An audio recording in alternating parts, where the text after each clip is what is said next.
Party का विस्तार प्रथम चरण में बिहार के साथ यूपी, झारखंड, असम, महाराष्ट्र में करेंगे। लोग बिहार से बाहर, अब वीआईपी बिहार से बाहर देश के अन्य राज्यों में जाएगी और सेकेंड फेज में एमपी, गुजरात और राजस्थान की तरफ हम लोग बढ़ेंगे। और तीसरा है कि यूपी में 2026 में निकाय चुनाव होने जा रहा है, नगर पालिका, नगर निगम का चुनाव होने जा रहा है और उसमें हमारी पार्टी आईआईपी भाग लेने जा रही है, जिसकी तैयारी हम लोगों ने शुरू कर दी।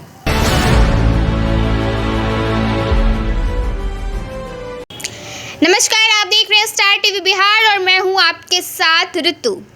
एक बार फिर बिहार के सहरसा जिले से बने विधायक आईपी गुप्ता ने पान समुदाय के लोगों के लिए एक अहम कदम उठाया है। दरअसल उन्होंने आज अपने प्रेस कॉन्फ्रेंस में यह स्पष्ट कर दिया है कि विधायक बनने के बाद भी वो पान समुदाय के लोग के लिए आवाज़ उठाते रहेंगे और निरंतर उनके काम को ध्यान में रखेंगे। सबसे पहले सुनिए कि क्या कुछ कहे विधायक आईपी गुप्ता ने।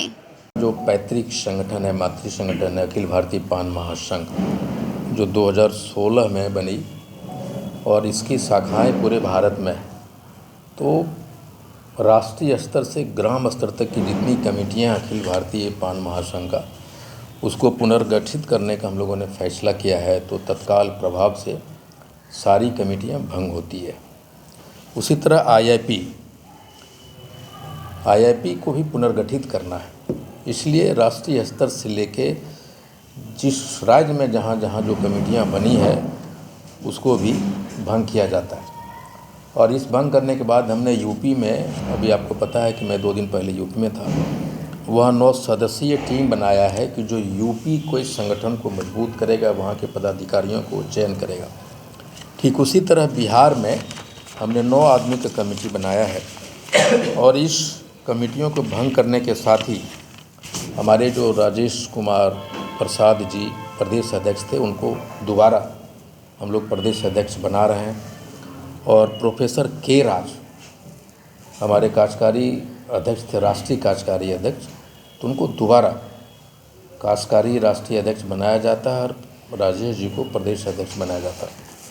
और उसमें 9 आदमी कमेटी मैंने बनाया है जो बिहार के आईआईपी के संगठन को और अखिल भारतीय पान महासंगठन को दोबारा पुनर्गठन करेगा, जिसके नाम है राजेश कुमार प्रसाद जो प्रदेश अध्यक्ष हैं बने रहेंगे।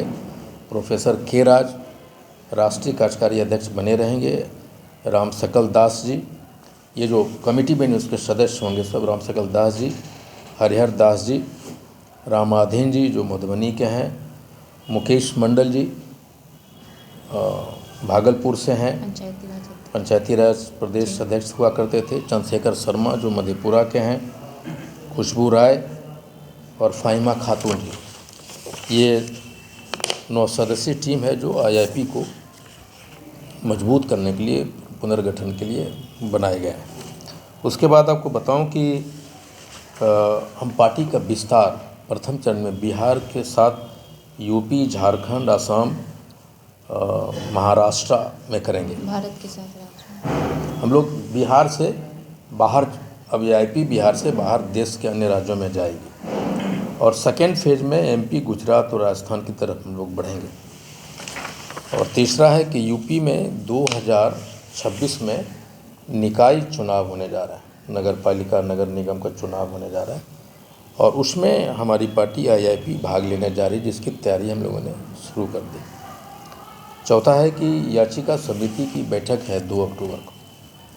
अभी तक बिहार विधानसभा की जो याचिका समिति 2 बार बैठक हुई है, इस बैठक में हम फिलहाल कुछ मुद्दे, जिसमें एक पहला मुद्दा है कि बिहार सुप्रीम कोर्ट के डिसीजन के बाद हमारे बच्चों के गलत इंटरप्रेट करके जजमेंट को हमारे बच्चों को नौकरियां से निकाला गया, वो मैं याचिका समिति में उठाने जा रहा हूँ। सहरसा में लगातार बिजली के तार चोरी हो रहे हैं, वो उठाने जा रहा हूँ।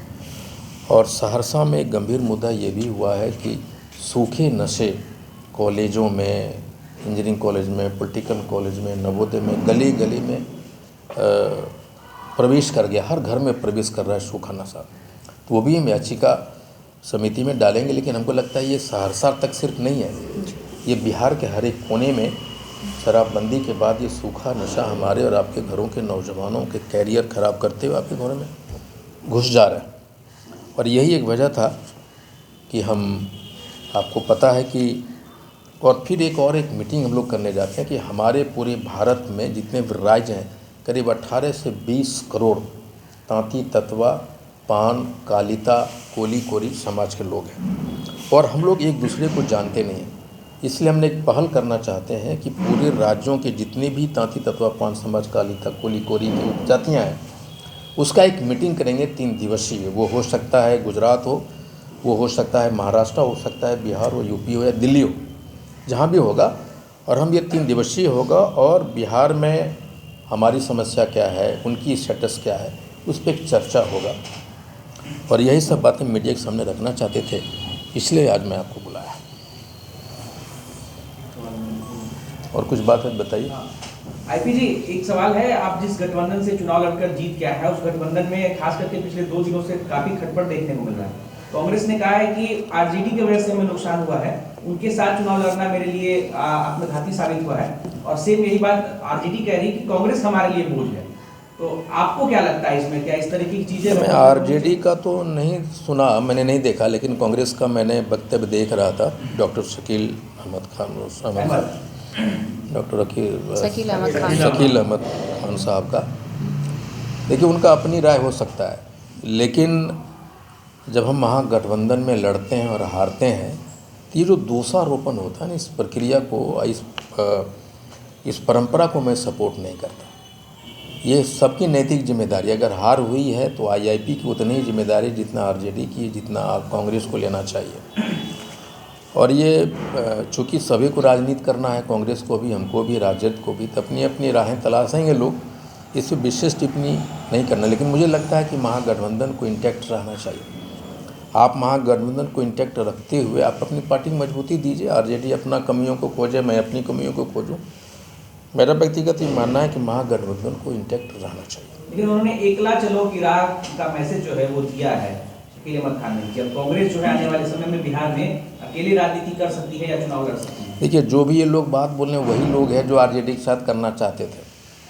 केंद्रीय नेतृत्व तो मुझे मालूम है कि उन्होंने, जो मेरी बात हुई थी आदरणीय राहुल गांधी जी से, उन्होंने कहा कि हम लोग आरजेडी के साथ चुनाव लड़ेंगे इन प्रिंसिपल। तो अब उनकी अलग राह अपनाना चाहते हैं, अपनी बेस को मजबूत करना चाहते हैं, तो उनकी मर्जी है, इसमें मुझे कुछ कहना है। लेकिन जो भी लोग अभी कह रहे हैं कि आरजेडी की वजह से नुकसान हुआ, मैं व्यक्तिगत तौर पे जानता हूँ वो सारे के सारे लोग आरजेडी के साथ में गठबंधन करना चाहते थे। ये उन्हीं लोगों के पहल से हुआ, ये मैं आपको स्पष्ट करना चाहता हूँ।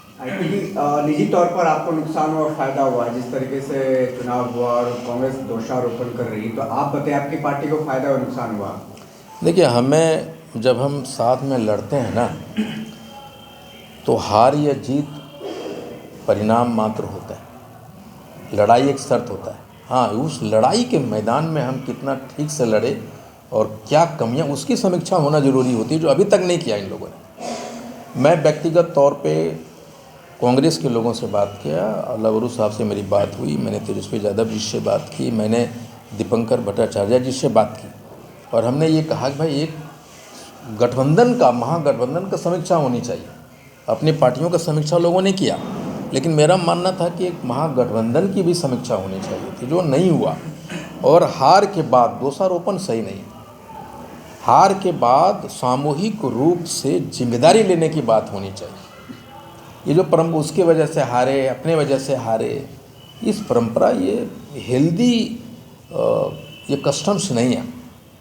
मुझे लगता है कि सामूहिक जिम्मेदारी लेनी चाहिए। आप इनिशिएटिव लेंगे, एक कलेक्टिव बैठक हो इंडिया गठबंधन की? नहीं, मैंने इनिशिएटिव लिया था, और हमको लगता है कि आदरणीय तेजस्वी यादव जी अगर यहाँ होते तो ये मैं कर चुका होता, लेकिन वो नहीं थे, उनको एक व्यक्तिगत कारणों से बाहर जाना पड़ा। और मुझे याद है कि वो जब जा रहे थे तो वो कह के गए थे कि मुझे जाना पड़ेगा, विधानसभा में आप लोग थोड़ा देखिएगा।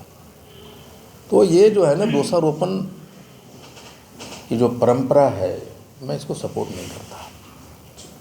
ठीक है, थैंक यू।